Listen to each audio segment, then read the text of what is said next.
Hello friends, welcome to my new blog. तो कैसे हम लोग, उम्मीद करते हैं आप सभी लोग ठीक होंगे और मस्त होंगे। तो दोस्तों ये देखिए, आज हमारे पास क्या है, दाल चावल चिकन और ये खीरा। तो ये है घर का बेसिक खाना। और दाल चावल की तो मज़े ही है। काफ़ी दिनों बाद लखनऊ से आने के बाद आप लोगों को हम दिखा रहे हैं दाल चावल।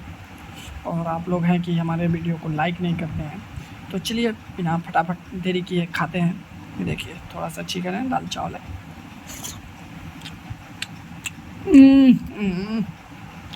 खीरा। मज़ा आ गया। दोपहर का टाइम है और ये मिल जाए तो मज़ा आ जाएगा। मज़ा आ गया दोस्तों। आप लोग भी दोपहर में क्या खाइए, आप लोगों को ज़रूर मज़ा आएगा। चलिए मिलते हैं आप लोगों से जल्दी अगली ब्लॉग में। छोटा सा ही ब्लॉग था, तो चलिए।